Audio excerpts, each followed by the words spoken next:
রাসূল সাল্লাল্লাহু আলাইহি ওয়াসাল্লাম প্রায় 1.5 লক্ষ মুসলমান রেখে গিয়েছিলেন। তো সেই সময় 1.5 লক্ষ মুসলমানের নাম শুনলে ইহুদি, মুশরিক, বৌদ্ধ, খ্রিস্টান, শয়তান সহ পালিয়ে যেত, তাদের কোমর ভেঙে যেত, তাদের মন মস্তিষ্ক পাগল হয়ে যেত। আজকে প্রায় 200 কোটি মুসলমান, কিন্তু এই মুসলমানদের কি কাফেরা কি ভয় পায়? বলে কাফেরা ভয় পায়? কেন ভয় পায় না? সমস্যাটা কোথায়? সেই সময় 1.5 লাখ মুসলমানের নাম শুনলে পুরো পৃথিবীর সমস্ত কুফরি জাতি থরথর করে কেঁপেছে। আজকে 200 কোটি মুসলমান, তাহলে সেই সময় থেকে সংখ্যা বেশি না কম? বলেন না, বেশি না কম? অনেক বেশি। তাহলে এত বেশি হওয়ার পরও কেন আজকে মুসলমান কাফের মুশরিকদের হাতে নির্যাতিত, নিষ্পেষিত, মার খাচ্ছে? কেন? কারণগুলো অবশ্য আমাদেরকে ক্লিয়ার করতে হবে। ক্রাইসিস কি, সলিউশন কি, বিষয়গুলো আমাদেরকে ভালো করে উদ্ঘাটন করতে হবে। গতানুগতিক ওয়াজ শুনলাম আর বাড়িতে গিয়ে ঘুমাইলাম, এই ওয়াজ যদি সারা বাংলাদেশে হয়, সারা দুনিয়াতে হয়, কখনো ফায়দা হবে না। ওয়াজে আসছি নিজেকে শুধরানোর জন্য। হুজুর যা বলবে সেগুলো মনোযোগ দিয়ে বুঝবো, চিন্তা করব, প্র্যাকটিস করার জন্য চেষ্টা করব। পারবো তো ইনশাল্লাহ? তাহলে এই 200 কোটি মুসলমান, সেই 1400 বছর আগে রাসূল সাল্লাল্লাহু আলাইহি ওয়াসাল্লাম স্বল্প কিছু মুসলমান রেখে গিয়েছিলেন। তাদের পাওয়ার, তাদের চিন্তা চেতনা, তাদের পরিশুদ্ধ সব কিছু, তারা গোল্ডেন প্লাস ছিলেন। আর বর্তমান 200 কোটি মুসলমান, এগুলো শুধু বংশীয় মুসলমান, নামে মুসলমান, জন্মসূত্রে মুসলমান, অশিক্ষিত মুসলমান, না জানে কোরআন, না জানে হাদিস, না জানে ইসলাম, না জানে ইসলামের ইতিহাস, না জানে সোনালী যুগের ইতিহাস, কোনো কিছু জানে না, এমনি শুধু শুনে শুনে মুসলমান, ঠিক কিনা? তাহলে এরকম ধ্বজমাঙ্গ মুসলমান যদি তামাম দুনিয়া হয়, তাহলে এই মুসলমান কখনো ঘুরে দাঁড়াতে পারবে না। কারণ দুর্বল, এর কোমর দুর্বল, এর মস্তিষ্ক দুর্বল, এর চিন্তা চেতনা দুর্বল, এর শিক্ষা দুর্বল, এর খাবার দুর্বল, এর পুরো শরীর দুর্বল। তো এত দুর্বল হলে তাহলে এই জাতি কীভাবে আবার ঘুরে দাঁড়াবে?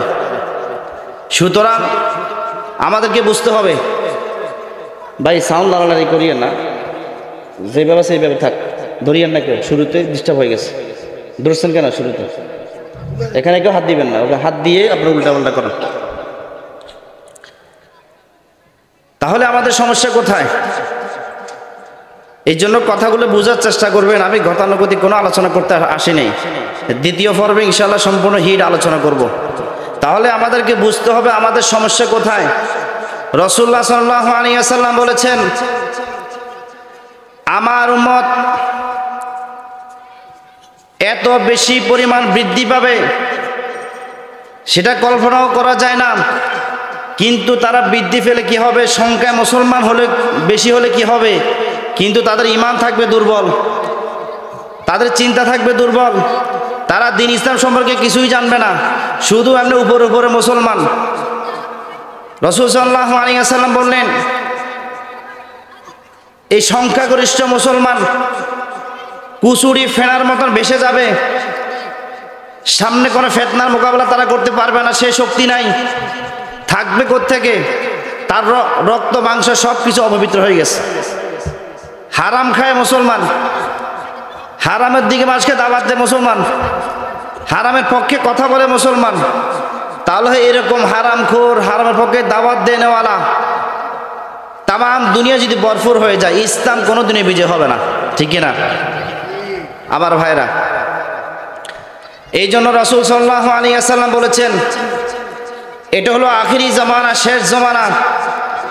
মুসলমান শুধু সংখ্যা বাড়বে ঠিক, কিন্তু ইসলামের সাথে তার তেমন কোনো সম্পর্ক থাকবে না। ইসলামের শিক্ষা থাকবে না কোনো সম্পর্ক, না ইসলামী আদর্শের সাথে না থাকবে কোনো সম্পর্ক। আমি বাংলাদেশে এমন মুসলমান দেখেছি আমাদের নবীর নামটা পর্যন্ত জানে না, যেটা আমি নিজে স্বচক্ষে দেখেছি। উত্তরবঙ্গে তেতুলিয়া, পঞ্চগড়, আপনি চিন্তা করেন, এভাবে যদি তামাম দুনিয়া মুসলমান ভরপুর হয়, ইসলামে কি কোনো কল্যাণ আসবে? আমার ভাইরা, আমার বন্ধুগণ, রাসূলুল্লাহ সাল্লাল্লাহু আলাইহি ওয়াসাল্লাম বলে, শেষ জমানা উম্মত বৃদ্ধি পাবে ঠিক, কিন্তু তারা ক্ষতিগ্রস্ত হবে, ধ্বংস হবে। প্রথমত মুসলমানরা ধ্বংস হবে তাদের এক নাম্বার যে জায়গা, সেটা হলো তাদের বিশ্বাসের ভিতরে বিচ্যুতি ঘটবে। কিসের মধ্যে? বিশ্বাস, আকীদা, ঈমানের মধ্যে বিচ্যুতি ঘটবে। মুখে বলবে আমরা মুসলমান, কিন্তু বিশ্বাস করবে কাফের মুশরিকদের আইনগুলো। মুখে বলবে আমি মুসলমান, ঈমান আনবে কাফেরদের উপর। মুখে বলবে আমি মুসলমান, তার কর্ম, চিন্তা, চেতনা সবকিছু হবে কাফেরদের অনুসরণ। রাসূল সাল্লাল্লাহু আলাইহি ওয়াসাল্লাম বলেছেন, লা তাত্তাবিউন্না সুনানাল্লাযীনা মিন ক্বাবলিকুম শিবরান বিশিবরিন যিরাআন বিযিরাইন হাত্তা লাউ দাখালু জুহরিন লাত্তাবা'তুমুহুম। কুলনা ইয়া রাসূলুল্লাহ মান হুম? আল ইয়াহুদ ওয়ান নাসারা। ক্বালা ফামান? আল্লাহর নবী বললেন, শেষ জমানায় আমার উম্মতের বেশিরভাগ লোক ইহুদি খ্রিস্টানদেরকে অনুসরণ করবে। যদি ইহুদি খ্রিস্টানরা কোনো গুই সাহেবের গর্তের ভিতরে প্রবেশ করে, তার পিছনে পিছনে মুসলমানরা দৌড়বে। সে কি জান্নাতি রাস্তা আছে নাকি জাহান্নামী রাস্তা আছে সেটাও ভাববে না। খুব চিন্তার বিষয়। প্রথমত চিন্তার জায়গায় তাদেরকে অনুসরণ করে। আচ্ছা আপনারা বলেন তো, যেই মানুষ নিজেকে মুসলিম পরিচয় দিবে, সে কি আর সেকুলারিজম করতে পারে? বলে সেকুলার করতে পারে? আজকে আপনারা জানেন, নামে হলো আফসার, নামে হলো হুমায়ুন কবির, নামে হলো অমুক তমুক মুসলমানের নাম, কিন্তু সে যখন ফেসবুকে নবীর বিরুদ্ধে কথা বলে, সে যখন টুইটারে আল্লাহর বিরুদ্ধে কথা বলে, সে যখন টেলিগ্রামে ইসলামের বিরুদ্ধে কথা বলে, অপপ্রচার চালায়, তখন আমাদের প্রশ্ন হয় যে এই তো একজন মুসলমান, নামে বোঝা যায় মুসলমান, তাহলে আজকে কেন সে ইসলামের বিরুদ্ধে কথা বলে, ইসলামের বিষয় নানানভাবে সংশয় পোষণ করে? কেন সে আজকে হিউম্যানিজম বিশ্বাসী হয়? কেন সে আজকে কমিউনিজমে বিশ্বাসী হয়? কেন সে আজকে সেকুলারিজমে বিশ্বাসী হয়? এগুলো আমাদের ভাববার বিষয়। কারণ একজন মুসলমান সে যখন কালিমা লা ইলাহা ইল্লাল্লাহ বলবে, যখন বলবে আমানতু বিল্লাহ, যখন বলবে আমি আল্লাহর উপর ঈমান এনেছি, তখন তার সেকুলারিজম করার তাকে পারমিশন ইসলাম দেয় না, তাকে তো কমিউনিজম করার ইসলাম পারমিশন দেয় না, তাকে তো হিউম্যানিজম করার ইসলাম পারমিশন দেয় না। তাহলে এই মুসলমান সেদিকে কেন গেল?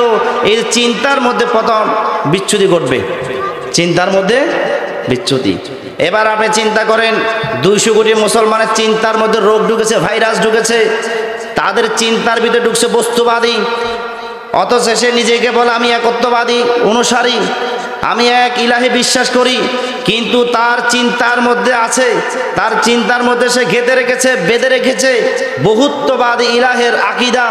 সুতরাং এভাবে যদি মুসলমান তার চিন্তার জায়গা থেকে, বিশ্বের জায়গা থেকে যদি সরে যায়, তাহলে নামে রূপে মুসলমান হইয়া লাভ কি? আর ঠিক না? নামে রূপে মুসলমানের কোনো ফায়দা আছে? কোনো ফায়দা নেই।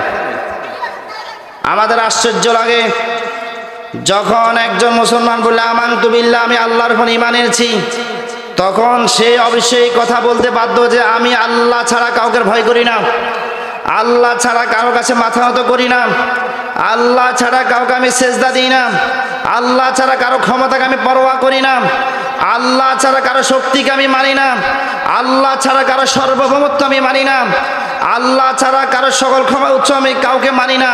সে গিয়ে ঘোষণা দিতে পারে? বলেন পারে? এইটা হলো মুসলমানদের পতনের প্রথম জায়গা, হলো তার বিশ্বাস চেঞ্জ করে ফেলা। আল্লাহ সুবহানাহু ওয়া তাআলা বললেন, লাউ কানা ফীহিমা আলিহাতুন ইল্লাল্লাহু লাফাসাদাতা, আকাশ জমিনে এক ইলাহ ছাড়া দ্বিতীয় কোনো যদি ইলাহ হতো, তাহলে আকাশ জমি সব কিছু ধ্বংস হয়ে যেত, লন্ড ভন্ড হয়ে যেত, কোনো কিছুই আপন জায়গায় স্থির থাকতো না। সুতরাং আমরা যখন একত্ববাদের ঘোষণা দিয়েছি, আমার চিন্তার মধ্যে একত্ববাদকে ফিট করা লাগবে, ঠিক কিনা? আমরা আশ্চর্য হই, এখন তো হাজী সাহেবদের অভাব নাই, কিছু আছে সরকারি হাজী, কিছু আছে বদলিয়ালা হাজী, কিছু আছে বাস্তবিক হাজী, আছে না নাই? যে লোকগুলো হজ করতে যায়, কাবা শরীফের গিলাফ ধরে এই কথা বলে, ইন্নাল হামদা ওয়ান নি'মাতা লাকাল মুলক লা শারীকা লাক, সে যখন বলে সমস্ত প্রশংসা আল্লাহ তাআলার জন্য, সে যখন এই কথা বলে আমি আল্লাহর সাথে কাউকে শরীক করব না, যে মানুষটা কাবার গিলাফ ধরে এই ওয়াদা করে এসেছে আমি সমস্ত প্রশংসার মালিক আল্লাহকে বানালাম, সমস্ত নিয়ামতের মালিক আল্লাহকে বানালাম এবং আল্লাহর সাথে শিরক করব না, এই ওয়াদা করে আসে, ওয়াদা করার পর যখন দেশে ফিরে এই লোকটা আসিয়ে প্রথম ইসলামের বিরুদ্ধে কথা বলে, ঠিক কিনা? এটা একটা ভাববার বিষয়। কারণ হলো তার বিশ্বাস পরিবর্তন হয়ে গেছে। বিশ্বাস কোন জায়গায় পরিবর্তন?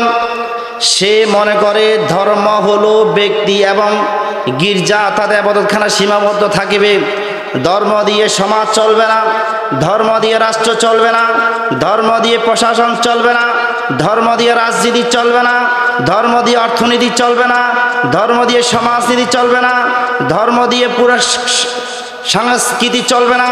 সে মনে করে ধর্ম দিয়ে কোনো কিছু চলবে না, ধর্ম শুধু ব্যবহার হবে ব্যক্তি এবং ইবাদতখানায়। এই বিশ্বাসটা মুসলমানের ভিতরে আছে কি নাই? বলেন আছে কি নাই? আজকে এই দেশে 80% মুসলমানের ভিতরে এই বিশ্বাসটা বিদ্যমান। আল্লাহর কসম করে বলি, এই বিশ্বাস নিয়ে যে মুসলমান মারা যাবে, এই বিশ্বাস যে মুসলমান হৃদয়ের ভিতরে প্রবেশ করেছে, গেঁথে রেখেছে, বেঁধে রেখেছে, ওই লোকটা নামাজি হলে কি হবে, ওই লোকটা রোজাদার হলে কি হবে, ওই লোকটা আমার মতো দাড়িওয়ালা হলে কি হবে, ওই লোকটা টুপিওয়ালা হলে কি হবে, ওই লোকটা হজ পালনকারী হলে কি হবে, ওই লোকটা রোজাদার হলে কি হবে, ওই লোকটা দান সদকা আদায় করলে কি হবে, কোনো কিছু তার কাজে আসবে না, কারণ তার বিশ্বাসের জায়গায় সে পরিবর্তন করে ফেলেছে, ঠিক না? এবার আসেন,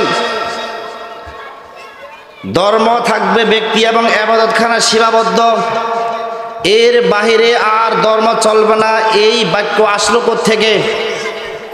এবার আমরা এর একটু বিশ্লেষণে যাব। এই শব্দটা জন্ম নিলে কোন জায়গা থেকে? এটা আসলে কাদের আবিষ্কৃত শব্দ? এই বিষয়টা আমরা আগে ক্লিয়ার করব এবং মুসলমানের ভিতরে প্রবেশ করলো কোত্থেকে তাও আমরা ক্লিয়ার করব। এখন চলে এটা আধুনিক যুগ। কি যুগ বলেন না? কি যুগ? মনে হয় কথা বুঝতেছেন আপনারা। এটা হলো আধুনিক যুগ। এই আধুনিক যুগে আগে ছিল রেনেসাঁ যুগ, এই রেনেসাঁ যুগের আগে ছিল মধ্যযুগ। মধ্যযুগের ভিতরে তখন সেই সময় রাষ্ট্রীয়ভাবে ইউরোপে ছিল, ইউরোপে রাষ্ট্রীয়ভাবে ছিল রাজতন্ত্র, আর শিক্ষা এবং গির্জার মধ্যে ছিল, শিক্ষা পরিচালনা করত গির্জার পাদ্রীরা খ্রিস্টানরা, আর অর্থনৈতিক ক্ষেত্রে ছিল সাম্যবাদ। এই তিনটা কাঠামো সেই সময় মধ্যযুগে বিদ্যমান ছিল। তখন মানুষ তাদের ন্যায্য কোনো অধিকার পেত না। মধ্যবিত্ত লোক যারা ছিল তারা কোনো অধিকার পেত না। জ্ঞান বিজ্ঞান বলতে সে সময় ইউরোপ কান্ট্রিতে কোনো কিছু ছিল না।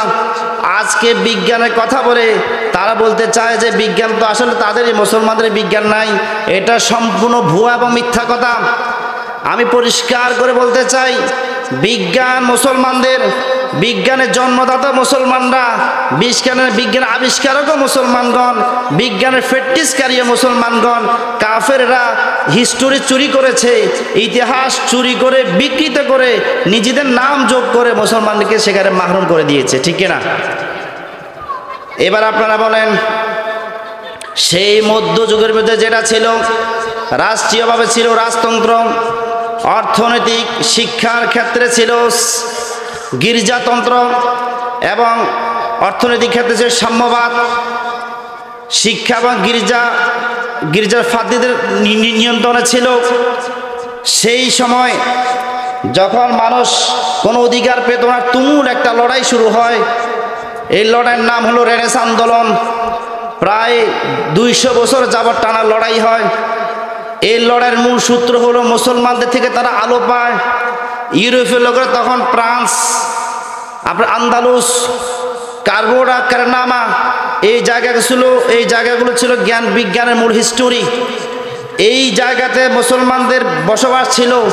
কলেজ, ইউনিভার্সিটি, বিজ্ঞান চর্চা, পদার্থবিজ্ঞান, জৈববিজ্ঞান, নানান যত বিজ্ঞান আছে সমস্ত বিজ্ঞান এখানে চর্চা হতো। কোরআন কেন্দ্রিক বিজ্ঞান চর্চা হতো।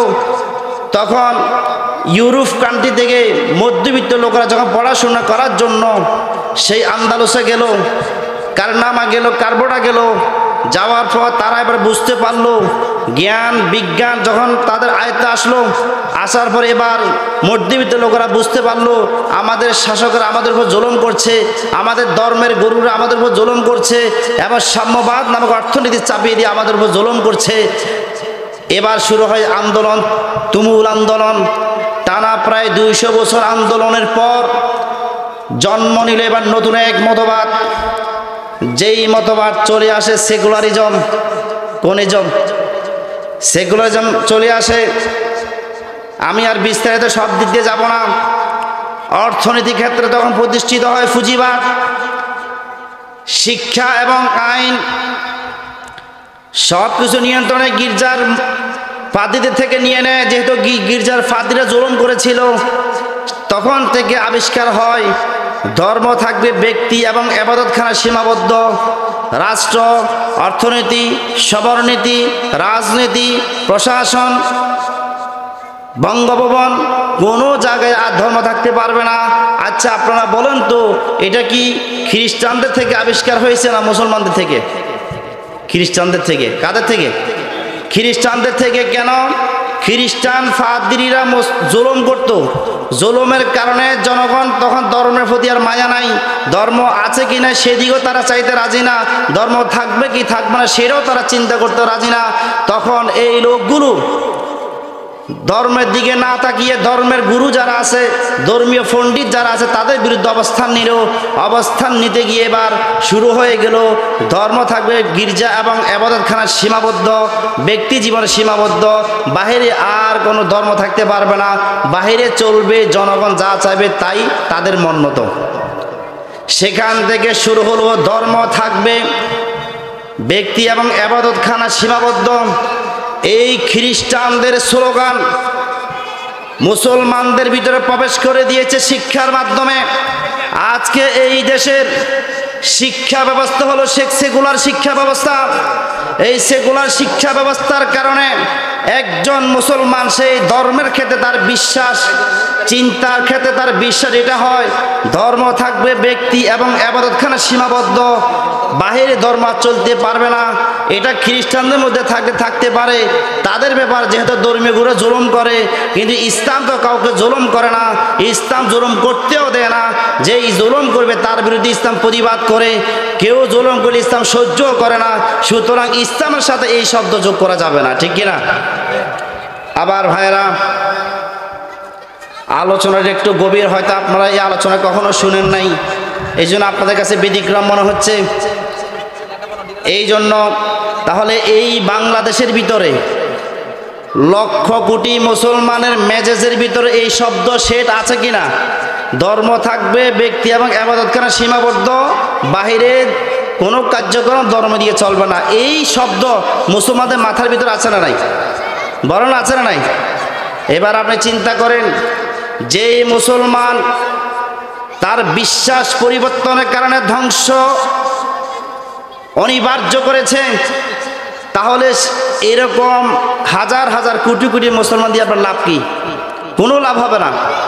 এই জন্য আমরা বলতে চাই, প্রথমত যারা অজ্ঞতাবশত এই চিন্তা লালন করে ধর্ম থাকবে ব্যক্তি এবং ইবাদতখানা সীমাবদ্ধ, অজ্ঞতার কারণে যদি কেউ এই চিন্তা লালন করে, আমরা তাদেরকে তওবার আহ্বান জানাচ্ছি, তওবা করো।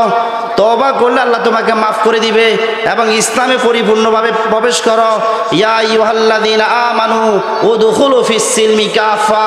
হে মুমিনগণ, আল্লাহ সুবহানাহু ওয়া তাআলা মুমিনদেরকে সম্বোধন করে বললেন, ইয়া আইয়ুহাল্লাযীনা আমানু, হে মুমিনগণ, উদখুলু ফিস সিলমি কাফা, তোমরা পরিপূর্ণভাবে ইসলামে প্রবেশ করো। সুতরাং মুসলিম দাবি করলে আর সেকুলারিজম করতে পারবে না। মুসলিম দাবি করলে ধর্ম থাকবে ব্যক্তি এবং ইবাদতখানা সীমাবদ্ধ, বাহিরে আর ধর্ম চলবে না। এই মাথা থেকে চিন্তা সরিয়ে ফেলো। যদি সরাতে পারো তাহলে তুমি আল্লাহর খাঁটি বান্দা, আর যদি তুমি সরাইতে না পারো তুমি নাস্তিক এবং বেঈমান, ঠিক কিনা? এটাকে বলা হয় নাস্তিক।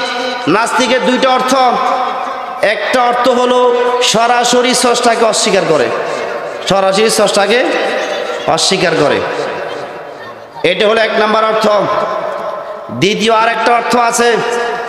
দ্বিতীয় অর্থটি হলো এই, রাষ্ট্র থেকে ধর্মকে আলাদা করা, এটাও নাস্তিকতা। সুতরাং ডাইরেক্ট এই দেশের ডাইরেক্ট নাস্তিক খুব কম, কিন্তু ইনডাইরেক্ট নাস্তিক বেশি। সরাসরি আল্লাহকে অস্বীকার করে এমন লোক খুব কম, কিন্তু আল্লাহকেও স্বীকার করে, কিন্তু আল্লাহর বিধানে বিধানে কাটছাট করে এবং বিশ্বাসের ক্ষেত্রে এটা লালন করে যে ইসলাম থাকবে ব্যক্তি এবং ইবাদতের সীমাবদ্ধ, বাহিরে আর ধর্ম চলতে পারবে না, কর্মের ক্ষেত্রে ধর্মের দরকার নাই। এই স্লোগান যারা দিবে তারা হচ্ছে ইনডাইরেক্ট নাস্তিক। সুতরাং ডাইরেক্ট নাস্তিক যেমন ভয়ঙ্কর, ইনডাইরেক্ট নাস্তিকও তেমন ভয়ঙ্কর। সুতরাং আমাদেরকে বুঝতে হবে এই সমাজ এটা হলো নাস্তিকতার সমাজ, এই রাষ্ট্র নাস্তিকতার রাষ্ট্র। প্রতিটি ক্ষেত্রে মুসলমানদের চিন্তা চেতনার ভিতরে এই নাস্তিক নামক শব্দগুলো প্রবেশ করেছে, ঠিক কিনা বলেন? এবার আমি আগে বলছি, রাসূল সাল্লাল্লাহু আলাইহি ওয়াসাল্লাম বলেছেন শেষ জমানায় মুসলমানরা কাফেরদেরকে অনুসরণ করবে, প্রথমত বিশ্বাসের ক্ষেত্রে অনুসরণ করবে। আমি আপনাদেরকে বুঝাইতে সক্ষম হয়েছি যে মুসলমানরা আজ কাফেরদের এই ট্যাবলেট খাইছে, এই ট্যাবলেট খেয়ে কাফেরদের সুরে সুর মিলিয়ে কথা বলে, আছে না নাই? এটা হলো প্রথম বিশ্বাসের মধ্যে পতন। যে জাতি আকীদা এবং বিশ্বাসের মধ্যে পতন হবে, ওই জাতি দিয়া কোনোদিন লাভবান হওয়া সম্ভব না। ওই জাতি কোনোদিন আর ঘুরে দাঁড়াতে পারবে না। কারণ অজ্ঞতাবশত কেউ যদি ধ্বংসের দিকে যায় তাকে বোঝানো সম্ভব, কিন্তু যে ব্যক্তি জেনে বুঝে ক্ষতিগ্রস্ত হতে চায় তাকে আর বোঝানো সম্ভব না, ঠিক কিনা? এটা একটা গুরুত্বপূর্ণ বিষয়। এবার আসেন অনুসরণের ক্ষেত্রে কাফেরদেরকে প্র্যাকটিসিং অনুসরণের ক্ষেত্রে মুসলমানরা কাফেরদের দিকে দাবিত। প্রথমে বলছি বিশ্বাসের ক্ষেত্রে কাফেরদের অনুসরণ করবে। এবার দ্বিতীয় খণ্ডে বলছি প্র্যাকটিসিং একটা আদর্শ ক্ষেত্রে কাফেরদেরকে অনুসরণ করবে। রাসূল সাল্লাল্লাহু আলাইহি ওয়াসাল্লাম সেই কথাই বলেছেন। আমি আপনাদেরকে পরিষ্কার করে বলতে চাই, আল্লাহ সুবহানাহু ওয়া তাআলা বললেন ওয়ালান তারদু আনকাল ইয়াহুদু ওয়ালান নাসারা হাত্তা তাত্তাবিআ মিল্লাতাহুম। ওয়ালান তারদু কখনো খুশি হবে না, আনকা তোমার প্রতি, ইয়াহুদ ওয়ান নাসারা ইহুদি এবং খ্রিস্টানেরা, হাত্তা তাত্তাবিআ মিল্লাতাহুম যতক্ষণ পর্যন্ত তুমি ইহুদি এবং খ্রিস্টানদের মিল্লাত গ্রহণ না করবে ততক্ষণ পর্যন্ত তারা তোমার প্রতি সন্তুষ্ট হবে না। আল্লাহ সুবহানাহু ওয়া তাআলা পরিষ্কার করে বুঝিয়ে দিলেন যারা মুসলিম দাবি করবা তারা কাফেরদের কোনো বিশ্বাস তোমরা নিজেদের ভিতর লালন করতে পারবা না। পারবে না। এবার আসেন এখন মুসলমানরা কিভাবে কাফেরদেরকে অনুসরণ করছে। এই তো আখেরি জমানা, সব পরিবর্তন। ইসলামের চরিত্র গ্রহণ করেছে কাফেরেরা, আর কাফেরদের চরিত্র গ্রহণ করেছে কারা? মুসলমানরা। ইসলামের সুন্দর চরিত্র গ্রহণ করছে কারা? কাফেরেরা। আর কাফেরদের নোংরা নিকৃষ্ট চরিত্র গ্রহণ করেছে কারা? মুসলমানরা। এটার নাম হলো অনুসরণ। এবার আমি আপনাদেরকে পরিষ্কার কিরে ভাই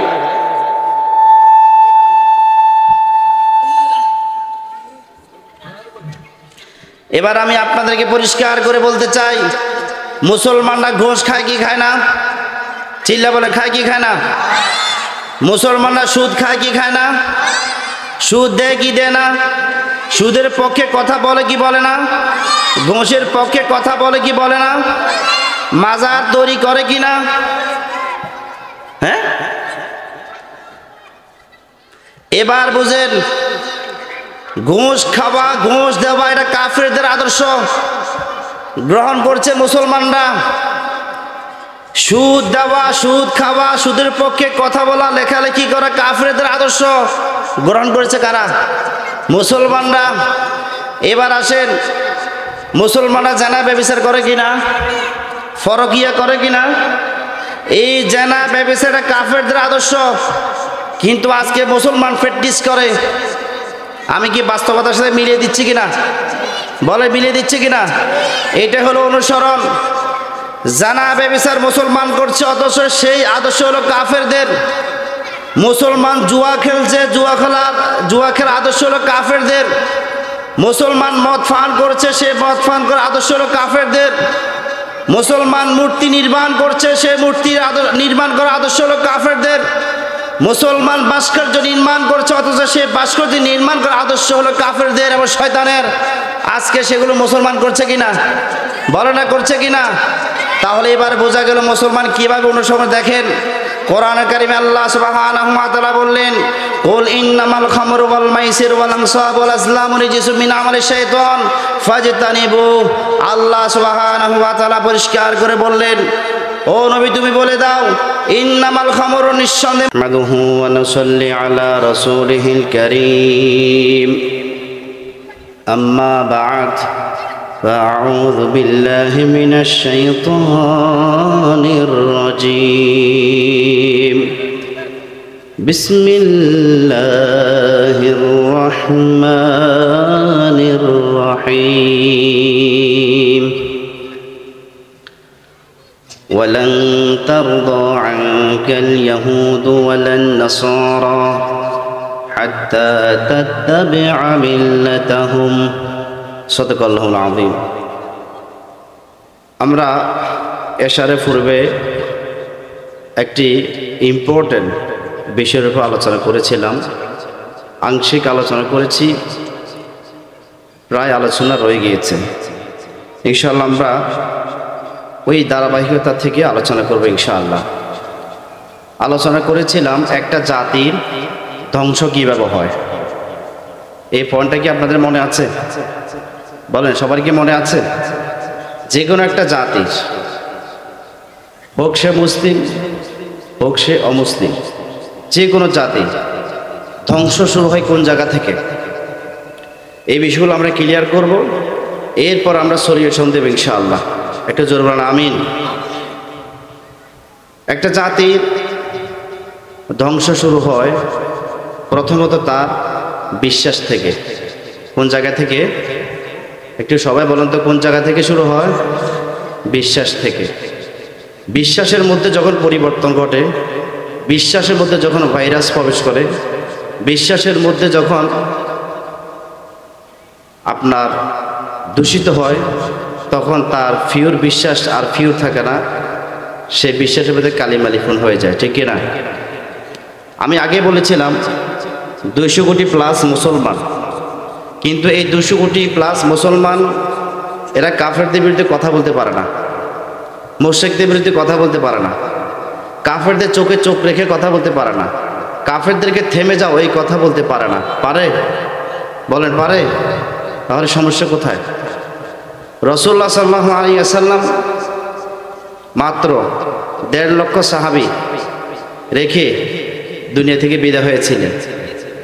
এই 1.5 লক্ষ সাহাবীর নাম শুনলে ইহুদিদের মসনদ, খ্রিস্টানদের মসনদ, সমস্ত মুশরিকদের সিংহাসন থরথর করে কাঁপত। তাহলে সেই সময় 1.5 লক্ষ মুসলমান শক্তিশালী ছিল, নাকি বর্তমান 200 কোটি মুসলমান শক্তিশালী? একটু বুঝে থাকলে বলুন, জবাব দিন। সেই সময় 1.5 লক্ষ মুসলমান শক্তিশালী ছিল, নাকি বর্তমান 200 কোটি মুসলমান শক্তিশালী? 1.5 লক্ষ। এবার আপনাকে বুঝতে হবে, ওই 1.5 লক্ষ মানুষ যাদের নাম শুনলে ইহুদি খ্রিস্টান মুশরিকদের ঘুম হারাম হয়ে যেত, যাদের নাম শুনলে সমস্ত শিরক এবং কুফর শক্তির পেট ব্যথা শুরু হয়ে যেত। কি কারণে? কারণটা কোথায়? কারণ হলো একটাই, তাদের বিশ্বাসের ভিতরে, তাদের আকীদার ভিতরে, তাদের ঈমানের ভিতরে কোনো প্রকারের পদস্খলন ঘটে নাই, কোনো প্রকারের পদস্খলন ঘটে নাই। বর্তমান 200 কোটি মুসলমান, 200 কোটি মুসলমান, এই 200 কোটি মুসলমানের সংখ্যা 1.5 লাখের চেয়ে বেশি না কম? চেয়ে বলেন, বেশি না কম? তাহলে 1.5 লাখের নাম শুনলে যদি সমস্ত কুফরি শক্তির মস্তক থরথর করে কাঁপত, তাহলে তো যুক্তির দাবি অনুযায়ী আজকে 250 কোটি মুসলমানের নাম শুনলে কাফের মুশরিকদের জাতীয় সংঘ ভেঙে চুরমাচুর হয়ে যাওয়ার কথা ছিল, ঠিক কিনা? তাহলে সেই জায়গায় মুসলমানরা কেন কুফরি শক্তির বিরুদ্ধে কথা বলতে পারে না, শিরকের বিরুদ্ধে প্রকাশ্যে কথা বলতে পারে না, তাগুত শক্তির বিরুদ্ধে কথা বলতে পারে না, মানব রচিত আইনতন্ত্র মন্ত্রের বিরুদ্ধে কেন কথা বলতে পারে না? সমস্যা আছে না নাই? সমস্যা হলো একটাই, ইমানের জায়গায় দুর্বলতা, আকীদার জায়গায় দুর্বলতা, বিশ্বাসের জায়গায় দুর্বলতা। কারণ সেই সময়ের 1.5 লক্ষ মুসলমান আল্লাহ এবং আল্লাহ রসুলকে সবচাইতে বেশি ভালোবাসত এবং তারা মনে করত নাজাত পাওয়ার জন্য আল্লাহ এবং আল্লাহ রসুল ছাড়া আমাদের জন্য দ্বিতীয় কেহ নাই। তাহলে কি তাদের বিশ্বাস ফিওর ছিল কিনা বলেন? তাদের আকীদা ফিওর ছিল কিনা? তাদের ঈমান ফিওর ছিল কিনা? এবার বুঝে থাকলে বলুন, বর্তমান 250 কোটি মুসলমান বিশ্বাসের ভিতরে পদস্খলন হয়েছে কিনা? বিশ্বাসের ভিতরে শিরক আছে কিনা? কুফর আছে কিনা? এবার আপনারা বুঝে থাকলে বলুন, তাহলে এই 250 কোটি কেন? এর চাইতে আরো যদি 500 কোটিও মুসলমান হয়, তারপরেও কুফার শক্তির কখনো কোমর ভাঙবে না যতক্ষণ পর্যন্ত মুসলমানরা তাদের আকীদা, তাকওয়া, ঈমানকে শক্তিশালী না করবে, ততক্ষণ পর্যন্ত কাফের মুশরিক দ্বারা নির্যাতিত হতেই থাকবে, ঠিক না? তাহলে আমাদেরকে এই জায়গায় সমাধান করতে হবে। আমাদের বিশ্বাস, আমাদের আকীদা, আমাদের ঈমানকে শক্তিশালী করার দরকার আছে না নাই? চিল্লা বলেন, আছে না নাই? শক্তিশালী করতে হবে। সবচেয়ে বড় গুরুত্বপূর্ণ কথা হলো, একটা জাতির, শক্তিশালী জাতি, তার বিশ্বাসের ভিতরে যখন উই ফোকা ঢুকে, সার ফোকা ঢুকে, তখন থেকে তার আস্তে আস্তে পতন শুরু হয়, আস্তে আস্তে পতন শুরু হয়। এবার আমি আপনাদেরকে প্রশ্ন করতে চাই, যদি সম্ভব হয় উত্তর দিবেন, বাংলাদেশে মানুষ কত কোটি? বলেন, কয় কোটি? হ্যাঁ, আগের জরিপে বলা হয়েছিল 18 কোটি। নতুন করে একটা জরিপ হয়েছে, সেই জরিপের রেজাল্ট হলো 40 কোটি। কয় কোটি? আগের জরিপ সত্য না মিথ্যা সেটাও জানি না, 40 কোটি সেটা সত্য না মিথ্যা সেটাও জানি না। তবে আল্লাহর কাছে বলি, আল্লাহ যদি 18 কোটি সত্য হয় তাহলে সেটাও সত্য, যদি 40 কোটি সত্য হয় সেটাও সত্য। তুমি ভালো করে জানো প্রকৃতপক্ষে মানুষ কত কোটি, ঠিক না? সম্মানিত হাজিরিন, আপনারা জানেন, ছোটবেলা দেখেছি গ্রামগঞ্জে আদমশুমারি করা হতো কিনা? আদমশুমার মানে আদম আলাইহিস সালামের ছেলে সন্তানদের গণনা, সেটাকে মুছে দিয়ে যোগ করা হয়েছিল জনশুমার। কি শুমার বলেন? জনশুমার। এবার একটু বুঝে থাকলে বলুন, আদমশুমার আর জনশুমারের মধ্যে ব্যবধান আছে। আদমশুমার যদি বলি তাহলে পিতা উল্লেখ থাকে, আদম আলাইহিস সালাম সমস্ত মানব জাতির পিতা, আর দুনিয়াতে যত মানব জাতি আছে সবাই হলো আদমের সন্তান, বাপের স্বীকৃতি থাকে। যখন আমি আদমের জায়গায় জনশুমার যোগ করলাম, তখন আমার আর পিতার অস্তিত্ব রইল না। আমাকে যার সন্তান বানানোর জন্য ইহুদি খ্রিস্টানরা কোমর বাঁধে নেবেছে, ঠিক না? তাহলে যেই জাতি আদমশুমার শব্দটি ডিলিট করে দিয়ে জনশুমার শব্দ যোগ করে, তাদের উদ্দেশ্য হলো তারা এই কথা আপনাকে মেসেজ দিতে চায়, তোমাদের পিতা আদম নয়, তোমাদের পিতা হলো বানর।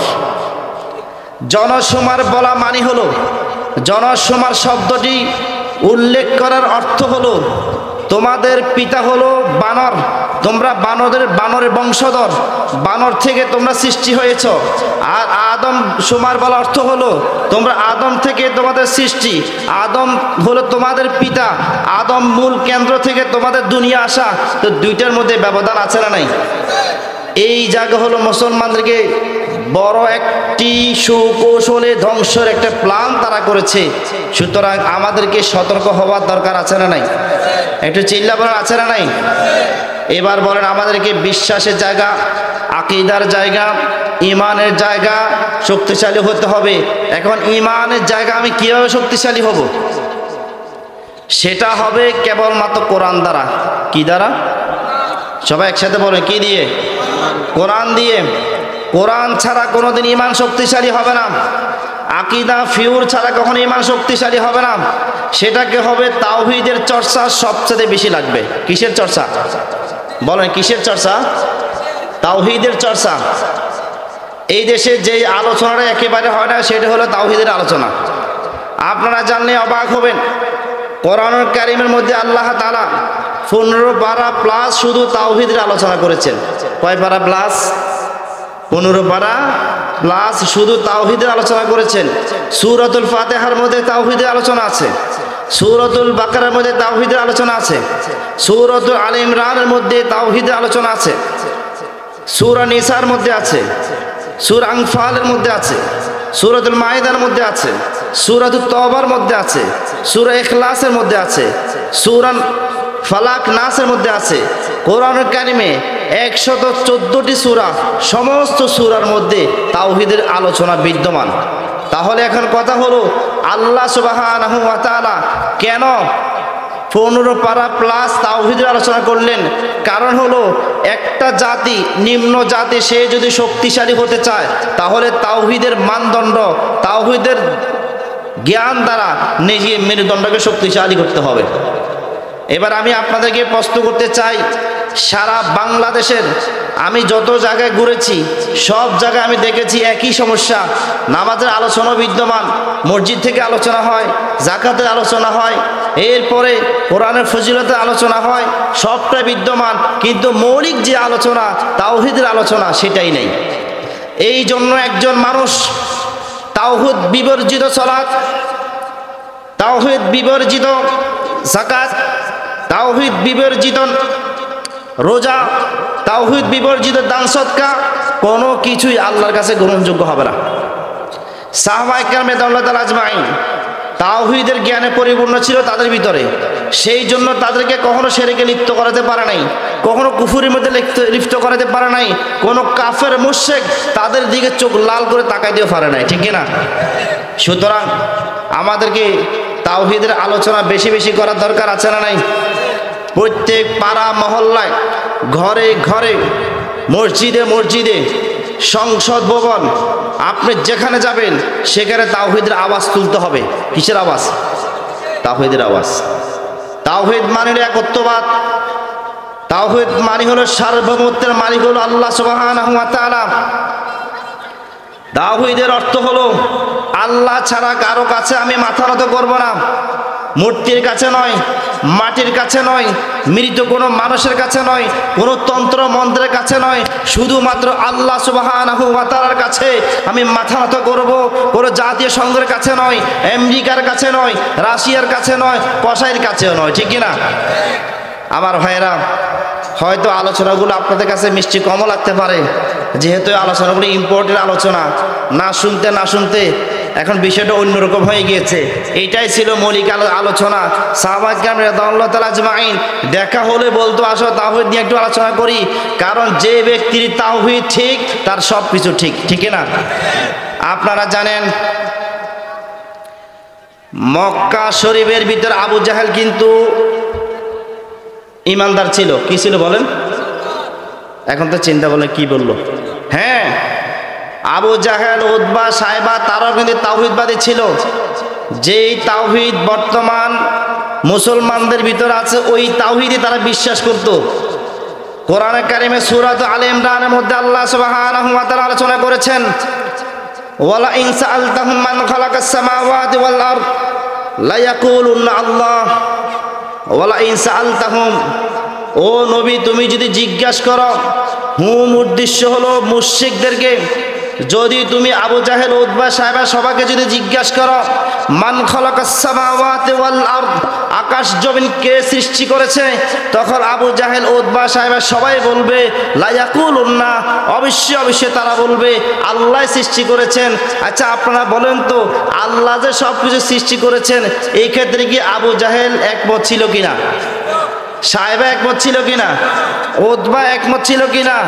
তারপরও তাদেরকে কেন মুশরিক বলা হয়?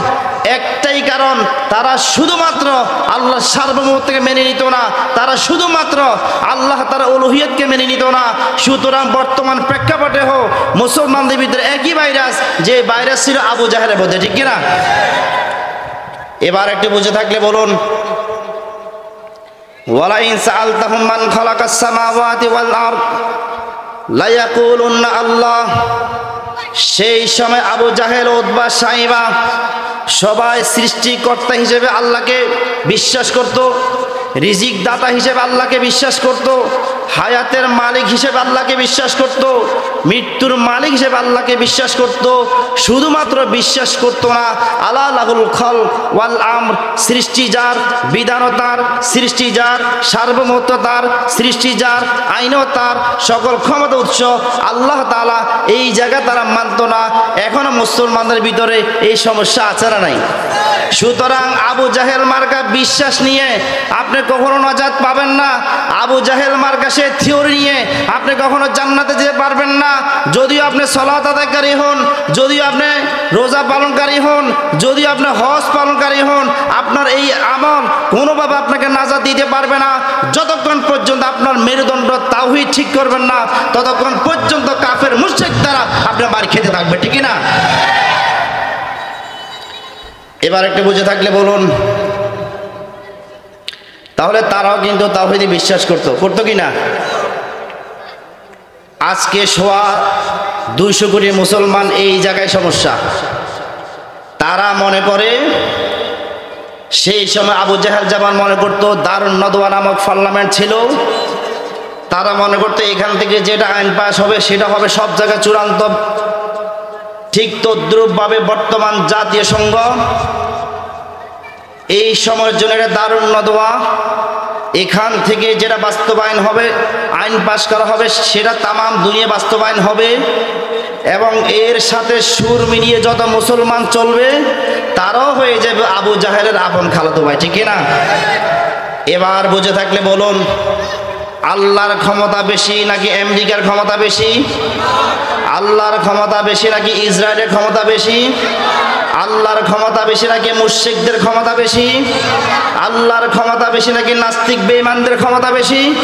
সুতরাং আপনি ক্ষমতার জায়গায় আল্লাহকে বাদ দিয়ে যদি আমেরিকাকে বসিয়ে দেন, যদি রাশিয়াকে বসিয়ে দেন, যদি ইসরায়েলকে বসিয়ে দেন, আপনি যত নামাজ আদায়কারী হোক না কেন, যত দান সদকা আদায়কারী হন না কেন, যদি আমার মতন হুজুর হন না কেন, আল্লাহর কসম করে বলি আপনি আবু জাহেলের মতো টাটকা মুশরিক মুশরিক মুশরিক। এবার বিষয়টা ক্লিয়ার। তাহলে সমাজের ভিতরে, মুসলমানদের ভিতরে সবচেয়ে যেই জায়গায় পতন শুরু হয়েছে সেই জায়গা হলো তাওহীদ জায়গা থেকে পতন শুরু। সুতরাং কলেজ, ইউনিভার্সিটি, বিশ্ববিদ্যালয় সব জায়গা থেকে আবার নতুন করে আওয়াজ তুলতে হবে। যেরকম আওয়াজ তুলেছিল আবু বকর রাদিয়াল্লাহু তাআলা আনহু, যেরকম আওয়াজ তুলেছিল ওমর রাদিয়াল্লাহু তাআলা আনহু, যেরকম আওয়াজ তুলেছিল ওসমান রাদিয়াল্লাহু তাআলা আনহু, যেরকম আওয়াজ তুলেছিল আলী রাদিয়াল্লাহু তাআলা আনহু, যেরকম আওয়াজ তুলেছিল সমস্ত সাহাবায়ে কেরাম, ঠিক সেভাবে মুসলমানদেরকে আবার নতুন করে আওয়াজ তুলতে হবে। শিক্ষার জায়গা চেঞ্জ করতে হবে। কোনো সেকুলার শিক্ষা ব্যবস্থা, কোনো নাস্তিকবাদী শিক্ষা ব্যবস্থা কোনো মুসলমানকে চাপিয়ে দেওয়া যাবে না।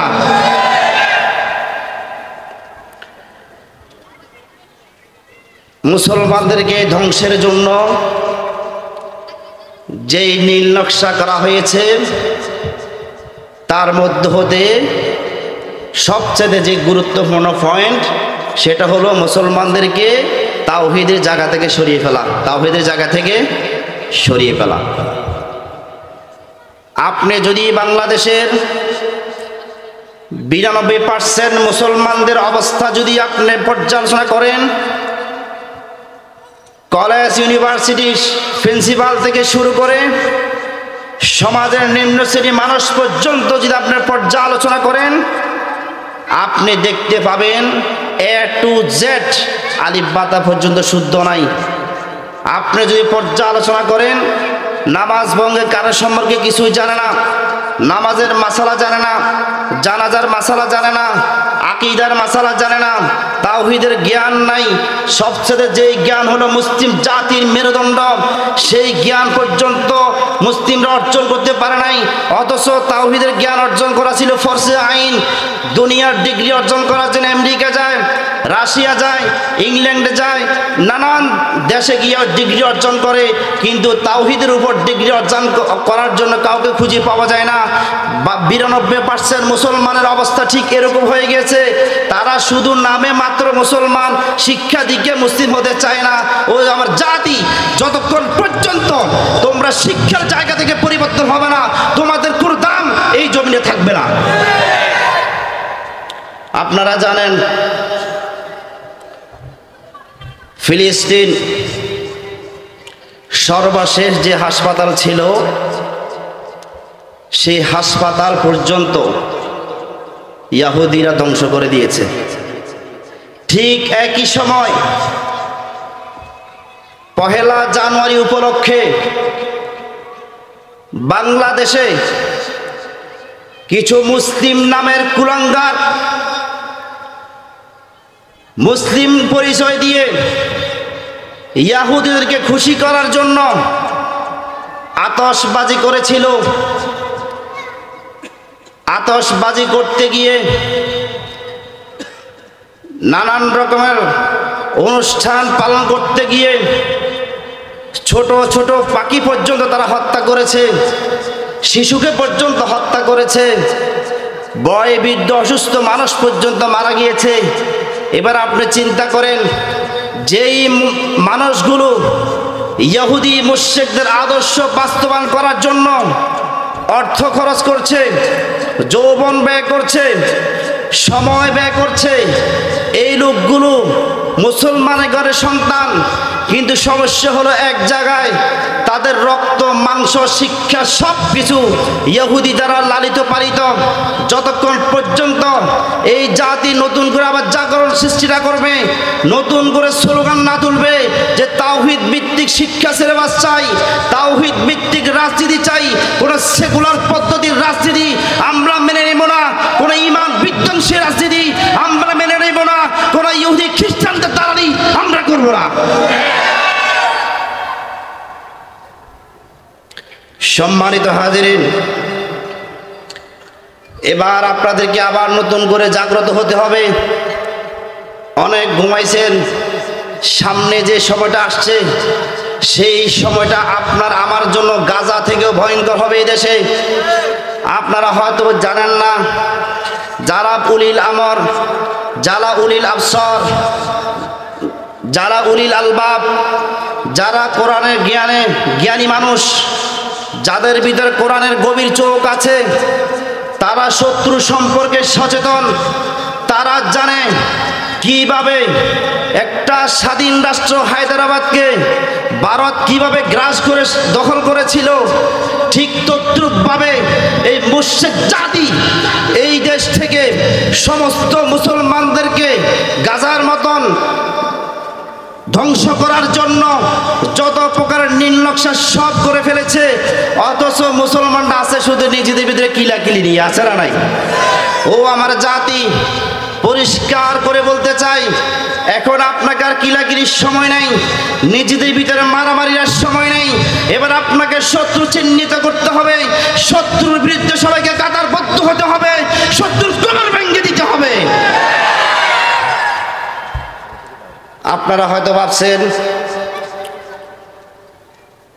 আমি হয়তো উস্কানিমূলক আলোচনা করছি, বিষয়টা এমন নাকি? বিষয়টা এমন নয়।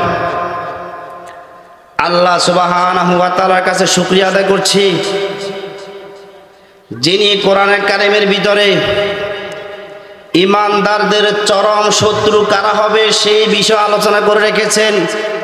দুর্ভাগ্যবশত বিষয় হলো, অত্যন্ত পরিতাপের বিষয় হলো, নির্মম পরিহাস হলো, এই দেশের ভিতরে সেগুলো নিয়ে কোনো আলোচনা হয় না।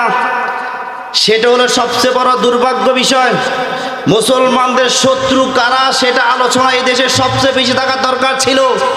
যদি এই দেশের ভিতর প্রতিটি পাড়া মহল্লা মসজিদের মেহরাব থেকে মাহফিলের ফ্যান্ডেল থেকে মুসলমানদের প্রকৃত শত্রু কারা সেই আলোচনা যদি ক্লিয়ার থাকতো, মুসলমান যদি ভালো করে জানতো, তাহলে কোনো মুশরিক মালাউন এই দেশ নিয়ে মাতব্বরি করতে পারতো না। এবার স্লোগান তুলতে হবে, সমস্ত তন্ত্র মন্ত্র ডিলিট করব, তাওহীদের ভিত্তিতে সমাজ গড়ব। যেই জাতি যতক্ষণ পর্যন্ত তাওহীদের ভিত্তি শক্তিশালী না করবে, ততক্ষণ পর্যন্ত ওই জাতির উপর আল্লাহর সাহায্য আসবে না। আসবে? এবার আমি আপনাদেরকে একটি যুদ্ধের কাহিনী শোনাবো। গজওয়াতুল আহজাব নামে একটা যুদ্ধ আছে এবং সূরাতুল আহজাব নামে কোরআনে কারিমে একটা সূরা আছে। সেই সূরার মধ্যে আল্লাহ সুবহানাহু ওয়া তাআলা একটি যুদ্ধের আলোচনা করেছেন। গজওয়াতুল আহজাব এটি এমন একটি যুদ্ধ, নবী এবং নবীর সাহাবীদের জীবন মরণ লড়াইয়ের যুদ্ধ ছিল। যদি কোনো কারণে পরাজয় বরণ করতেন, তাহলে আল্লাহর নবী এবং সাহাবায়ে কেরাম সমস্ত নারী পুরুষ মুসলমানদের কোনো অস্তিত্ব থাকতো না। সমস্ত শক্তি যেখানে নিঃশেষ হয়ে গিয়েছে, আল্লাহ সুবহানাহু ওয়া তাআলা সাহায্য করে মুসলমানদেরকে বিজয় দান করেছেন। এবার কথা হলো, সাহায্য কিভাবে আসবে সে লাইনটা আমাদেরকে ক্লিয়ার রাখতে হবে। সাহায্য আসবে একজন ইমামের পিছনে সমস্ত মুসলমান কাতারবদ্ধ হতে হবে। ইমাম হবে কয়জন? চিল্লা বলে ইমাম কয়জন হবে? আর সমস্ত মুসলমান একজন ইমামের পিছনে কাতারবদ্ধ থাকবে। ইসলামের এই রুলটাকে ফলো করে কাফেরেরা, আপনারা জানেন ইহুদিরা, সমস্ত ইহুদি একজন ইমামের কথা চলে, একজন ধর্মীয় গুরুর কথা চলে। তাদের ভিতরে যত সংঘাত হোক, যত লড়াই হোক, কিন্তু সেগুলোর সমাধান নিজেরাই করে, বাহিরের কাউকে বুঝতে দেয় না, জানতেও দেয় না। আমাদের এই জায়গায় দুর্বলতা, নিজেরা মারামারি করে ইহুদি এবং খ্রিস্টানদেরকে, মুশরিকদেরকে বিচারক হিসেবে গ্রহণ করেছি। যেই দিন থেকে ভাইয়ে ভাইয়ে মারামারি করে কাফের মুশরিকদেরকে বিচারক হিসেবে গ্রহণ করেছি, সেই দিন থেকে মুসলিম জাতির অধঃপতন শুরু হয়ে গেছে। সম্মানিত হাজিরিন, তাহলে আমাদেরকে ক্লিয়ার হওয়া লাগবে আমাদের শত্রু কারা আর বন্ধু কারা জানার দরকার আছে না নাই? কোন মুসলমান আরেক মুসলমানের কি কোনো শত্রু হতে পারে? এক মুসলমান আরেক মুসলমানের কখনো শত্রু নয়। এক মুসলমান আরেক মুসলমানের আপন ভাই। রক্তের ভাইয়ের চেয়েও ইমানি ভাইয়ের মূল্য সবচেয়ে বেশি। আপনি এখানে বসে আছেন, এই বাংলাদেশে যত মুসলমান আছে সবাই আপনার ভাই। ভারতে যত মুসলমান আছে সবাই আপনার ভাই। পাকিস্তানে যত মুসলমান আছে সবাই আপনার ভাই। আফগানিস্তান, তামাম দুনিয়াতে যত মুসলমান আছে সবাই আপনার ভাই। আল্লাহর নবী সাল্লাল্লাহু আলাইহি ওয়াসাল্লাম বলেছেন, আল মুসলিম আখুল মুসলিম, সমস্ত মুসলমান ভাই, ঈমানের ভিত্তিতে ভাই। এরপর আল্লাহ সুবহানাহু ওয়া তাআলা বললেন, ইন্নামাল মুমিনুনা ইখওয়া, সমস্ত মুমিন বিশ্বাসী জায়গা থেকে সবাই আত্মীয়। আল্লাহর নবী সাল্লাল্লাহু আলাইহি ওয়াসাল্লাম আরেকটু গভীরে গিয়ে বললেন, ইন্নামাল মুমিনুনা ইখওয়াতা আছে, আল মুসলিমু কাজাসাদিন ওয়াহিদ। নবীজি সাল্লাল্লাহু আলাইহি ওয়াসাল্লাম বললেন, সমস্ত মুসলিম জাতি একটা দেহের মতন। যদি একজন মানুষ তার শরীরে কোনো একটি জায়গায় ব্যথা পায়, তাহলে সেটা কি পুরো শরীরে খবর হয় কি হয় না? তদ্রূপভাবে পৃথিবীর কোনো একটি ভূখণ্ডে, কোনো একটি মানচিত্রে যদি কোনো মুসলমান কাফের মুশরিক দ্বারা নির্যাতিত হয়, তখন সমস্ত মুসলমানের হৃদয়ের ভিতরে রক্তক্ষরণ হতে হবে, ইমানে পরে বলিয়ান হতে হবে। শক্তিকে বিপদে মধ্যে ফেলে দিবেন নাকি সাহায্য করবেন? কোরআনে কারিমে আল্লাহ তাআলা সেই উল্টো বলেছেন, তাআওয়ানু আলাল বিররি ওয়াত তাকওয়া ওয়ালা তাআওয়ানু আলাল ইসমি ওয়াল উদওয়ান।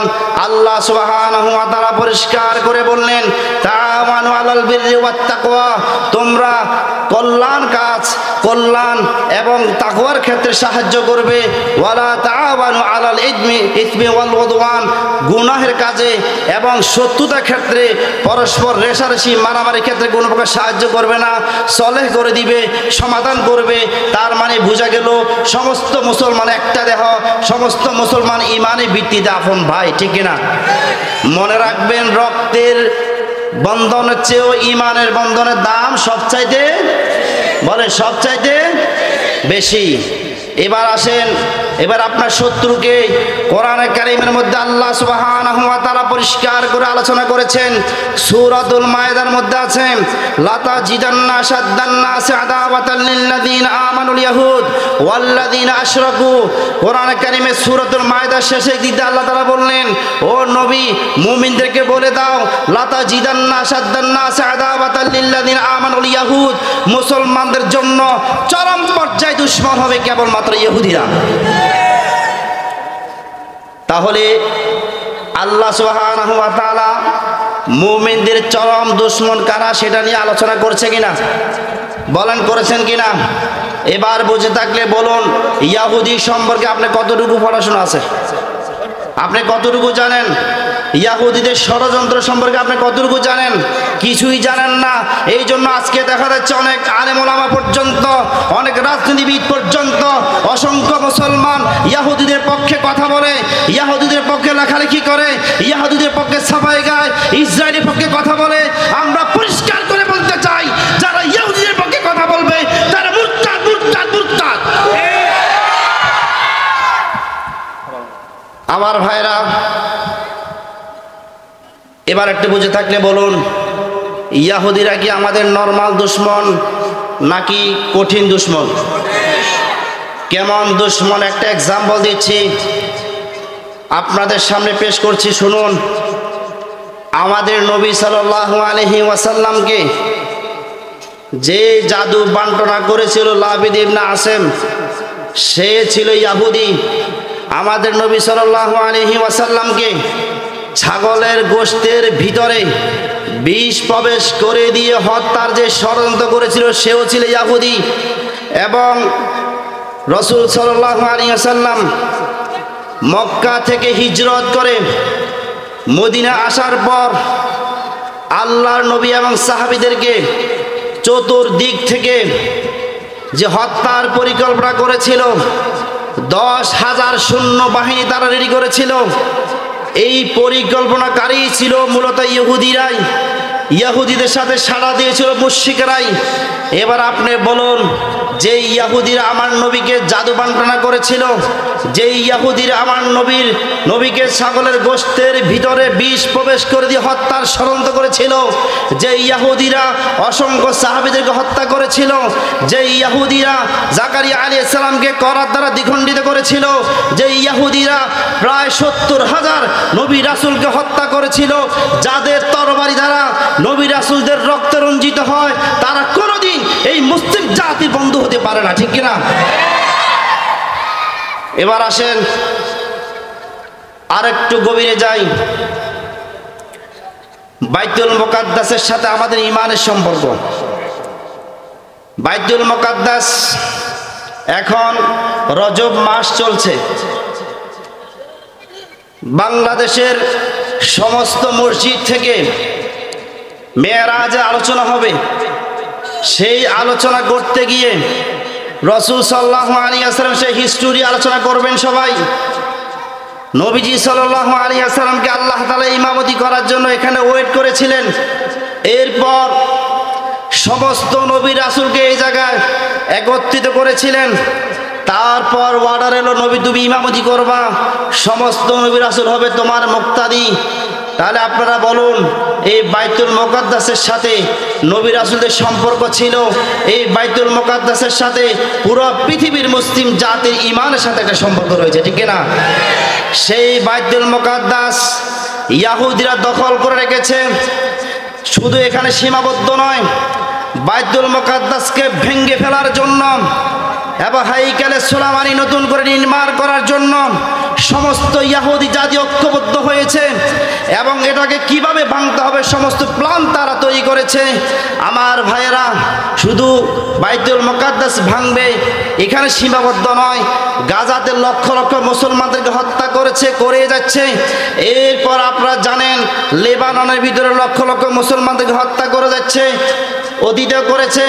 ইরাকের ভিতরে লক্ষ লক্ষ মুসলমানদেরকে হত্যা করছে ইহুদি জাতি।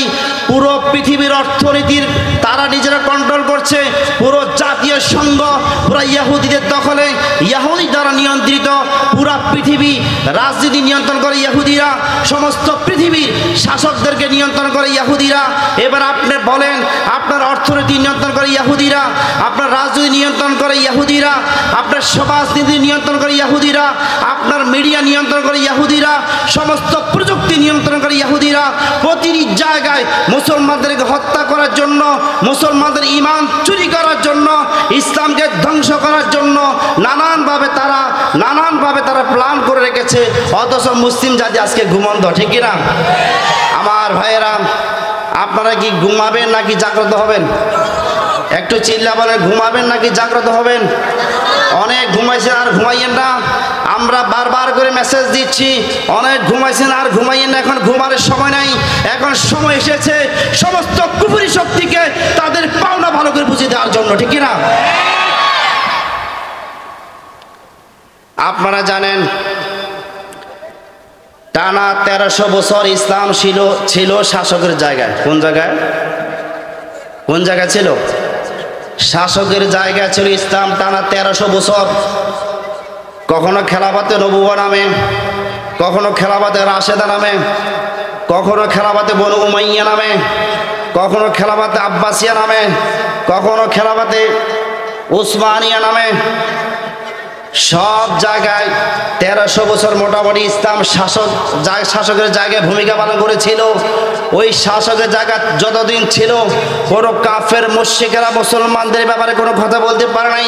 কোনো ইহুদি জাতি, খ্রিস্টান জাতি, মুশরিক জাতি মুসলমানদেরকে কোনোভাবে আঙ্গুল দিয়ে কথা বলতে পারে নাই। মাত্র প্রথম বিশ্বযুদ্ধের পর থেকে আজকে 100 বছর মুসলমানরা মার খাচ্ছে। মুসলমান আর মার কত খাবেন, মায়ের আর কত খাবেন? এবার মায়ের দেব, এবার মার দেওয়ার পালা এসেছে, এবার জাগরণের সময় এসেছে, আর ঘুমানোর সময় নাই। এবার কাঁধে কাঁধ মিলাও, সমস্ত কুফরি শক্তির পাওনা বুঝিয়ে দিব, ঠিক কিনা? আমার সম্মানিত মুহতারাম এসেছেন, আসসালামু আলাইকুম। ভাইজান কেমন আছেন? ভালো আছেন? ভাইজান এসেছেন আমাদের আজকের প্রধান মেহমান শেখ মোল্লা নাজিমউদ্দিন দামাত বারকাতুহু আলিয়া। তিনি এসেছেন, গুরুত্বপূর্ণ আলোচনা করবেন। আমার আলোচনা আমি এর মধ্যে সংক্ষিপ্ত করে দিতে চাই এবং শেষই করে দিতে চাই। সম্মানিত মেহমান যেহেতু এসেছেন, মেহমানদের এটা হক।